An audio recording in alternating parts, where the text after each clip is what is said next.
Foundational in developing self awareness is an underpinning of strong self control. The 90-second rule helps us choose how we respond to the stimuli in our environment. This neurological process initiates a chemical release that is sometimes referred to as an amygdala hijack. We know those bodily sensations that happens when we get triggered by an unexpected misfortune, a threat, real or perceived, or bullying, or just plain rudeness. Viktor Frankl wrote in his book, Man's Search for Meaning, quote, everything can be taken from a human but one thing, the last of the human freedoms, to choose one's attitude in any given set of circumstances, to choose one's own way, close quote. This admonition encourages us to be in these situations. Leaders, while practice may not always make perfect, we can be better and do better in these situations. Practicing the 90-second rule in these moments helps us and those around us live better lives. It bolsters our immune system. It increases our happiness. It just makes for a healthier well being. When you are experiencing a hijack, pause for 90 seconds. Check your watch or a nearby clock. If a timepiece is not available, take three long, deep, lung filling breaths. Try breathing in and out, counting for 15 seconds. Matt and Kimberly, what are you sharing about today's discussion about the 90-second rule? You bring up some excellent points, especially tying in Dr. Jill Bolt Taylor's 90-second rule from Whole Brain Living. This concept has been invaluable to me, especially since it aligns so well with the positive intelligence, the PQ techniques that we learned last year, like the 2-minute meditations, which are just a bit longer than that 90-second window. Since positive intelligence course, I've been practicing those short PQ reps regularly, and I've made noticeable difference. They help me quickly recognize when I'm feeling triggered, when that sudden rush of emotion rises to my awareness.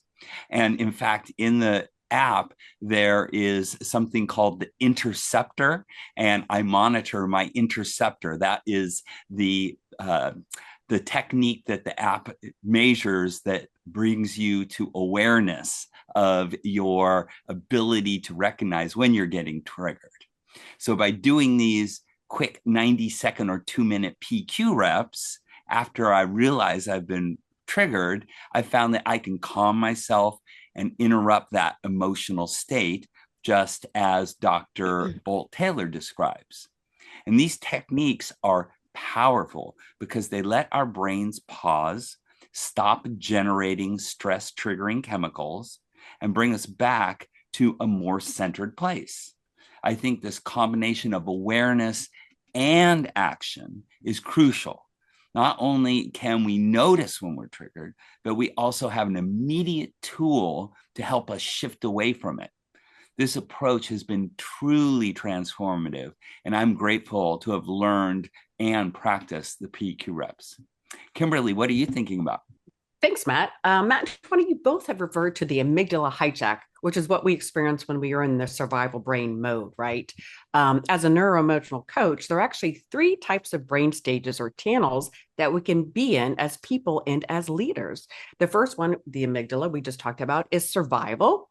The second would be the emotional brain, which is really about it, where we're just coming from a place of everything is an emotional reaction. And then the third one is executive, which is really our highest functioning and where we really should be as leaders in most of our life. We can only be in one stage at a given time.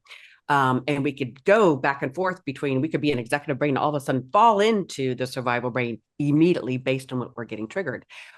Where do you spend the most time as a leader?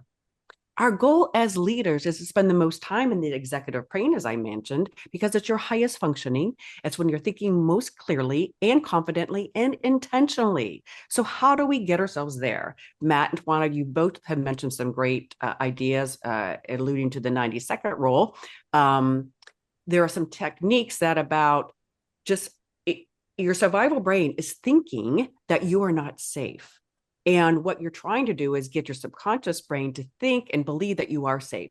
Ways to do that are rubbing your shoulders, rubbing your thighs, taking deep breaths very slowly, as Twiana mentioned, counting your toes, looking at the things in the room that are your favorite color. Why did these work? Because your subconscious realizes if I am really scared or I'm really in danger, I wouldn't be able to breathe slowly. I wouldn't be able to count my toes. I'd be running like hell, right? So, in addition to the tips that Matt and Twiana mentioned, those are some additional tips to help your subconscious feel that we are safe. So, I question and I challenge you, what do you do to self-regulate yourself? And as Matt had suggested, where is your inceptor? That's the minimum thing you can do, is just recognize you have an interceptor and determine what you are feeling immediately and use these tools to actually calm yourself down.